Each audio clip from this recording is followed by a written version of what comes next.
Good morning, good afternoon, good evening, whatever time of the day it is you are joining us. This is the Tulsa World Scene podcast, and we are coming to you. Well, it was live when we taped it, uh, live and direct from somewhere in northeastern Oklahoma.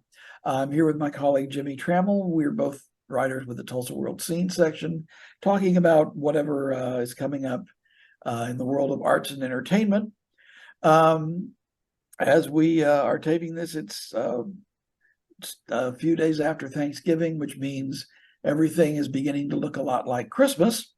I believe this Wednesday you had the big story on Christmas concerts that are coming to town or going Yes, to and, be. and Wednesday's Tulsa World, there are so many Christmas related music events coming up that we decided to round them all up into one uh, big package. And it's just like, take your pick, whether it's, Marie Osmond or Johnny Mathis or this or that. Just, I won't list them all, but we list them all in print in chronological order, Tulsa World, tulsaworld.com.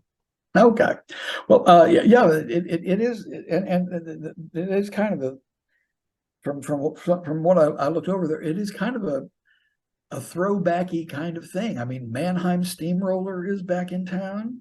Um, Trans-Siberian Orchestra is, uh, I think, coming to the BOK this year again. Um, and Marie Osmond, where is she playing again?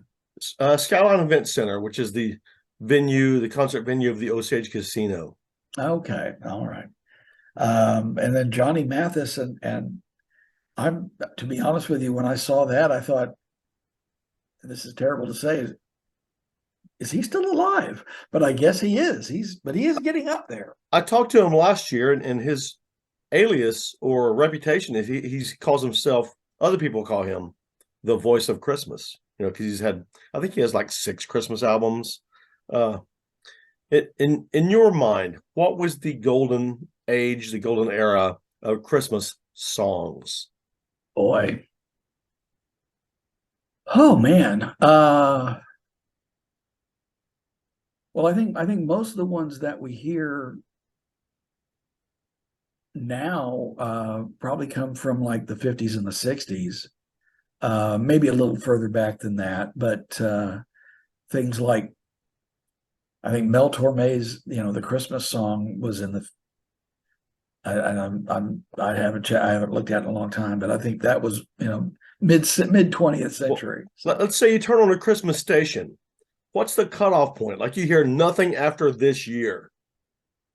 Is it like the Wham song or the Mariah Carey song? Is that the last song, newer song, even though yeah, it's decades old, that you're going to hear?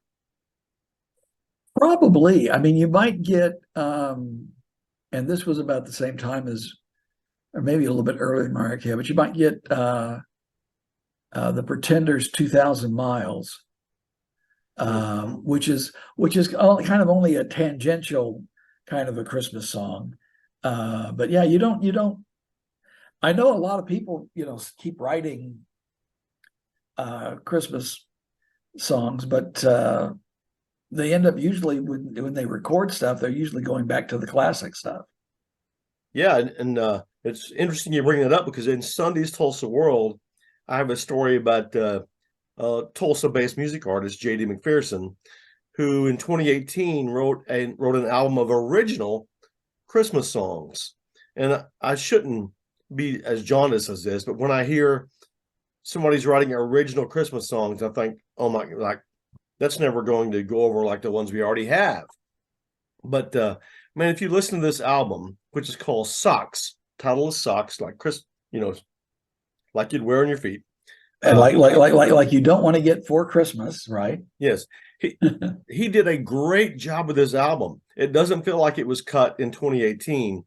If this album had been released in 1955, it would have fit right in with all the other rock and Christmas songs of that era. I mean, it really rocks and swings, and I know that was his goal.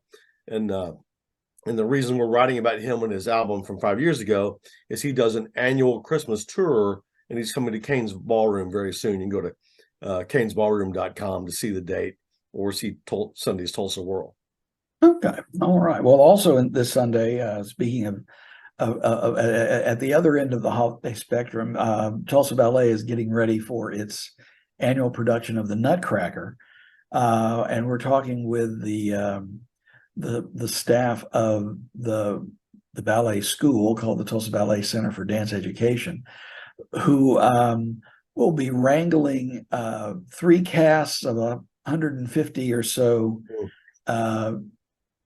young performers ages 6 and up through the various performances.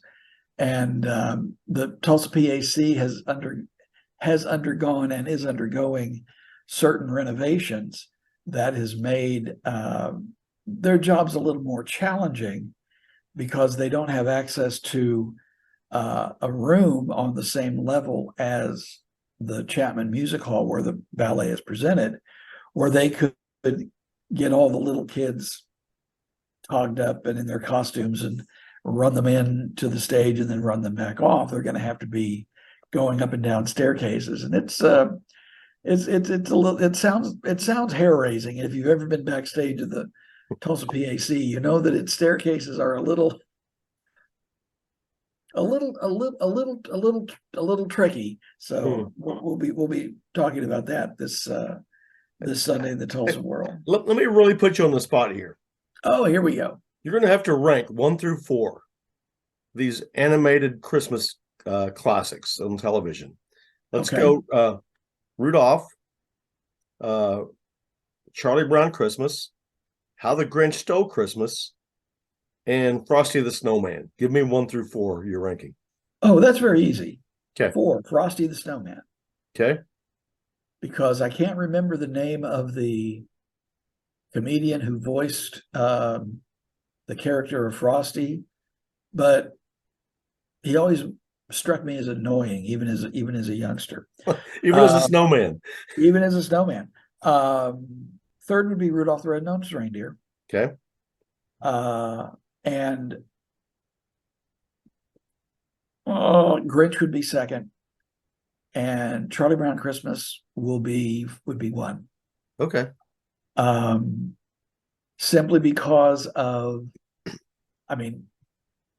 everybody at some point in their life identifies with Charlie Brown, but also Linus's recitation from the Gospel of Luke about the birth of Jesus always kind of chokes you up. So, but I also always have loved How the Grinch Stole Christmas. So, how about you? How would you rank them?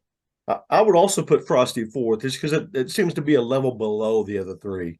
I do love the other 3. I'd go Charlie Brown at number 3, and then close to a tie would be the Grinch and Rudolph. I can watch these year after year, and they don't get old for me. Oh yeah, I don't understand why the Grinch was born with a heart 2 sizes too small, and he's got a puppy. And you would think he wouldn't have a puppy if his heart was 2 sizes too small. Well, and yeah, but I've not seen it, but I know that the live action film that they made with Jim Carrey kind of provides some sort of backstory as to why he ends up on top of the mountain all by himself. But yeah, he needs to. Every quote villain needs, some person to explain their cunning plan to. So Max fulfills that task, but you gotta love Max. That's that shows you that there always is hope for somebody like the Grinch, because he takes care of Max to some degree. So is there, well, speaking of that, is there a song or a show or a movie or whatever that for you it's not really the Christmas season until you experience that. Well, Is there my wife something? has a tradition of she watches It's a Wonderful Life every Christmas season, and it is just a fantastic movie. And if you ever want full context, there's a great biography of Jimmy Stewart and his World War II service, and he made that movie after serving as a pilot in World War II. And I highly recommend the book. But yeah, that's kind of the movie. Okay. For me, and this is going to sound weird because but maybe not weird, but for me, it's the overture to the Nutcracker, hearing it in the PAC. Hmm. There's something about that little light tripping little motif that opens it that just kind of goes, okay, yeah, the holiday season is here. But the one thing that I always try to make a point to watch every season is A Tuna Christmas. It's a film version of the stage show written by Joe Sears, Broken Arrow, not by Bartlesville native, and Jaston Williams, about the third smallest town in Texas and their Christmas celebrations. It's hilariously funny, but it also has got a real heart to it, and that's something that I try to experience every holiday season because it makes even curmudgeonly old people like me feel a little festive. So I should never admit this because I love Darren McGavin as in Kolchak the Night Stalker. Maybe my favorite TV series of all time. exactly. Files. I've never seen A Christmas Story all the way through. Never. I have never seen the movie. I've seen a stage version of it that came through town 8 or 9 years ago, and I've read the original Gene Shepherd stories that is based on. But I, like you, I've never seen the movie all the way through.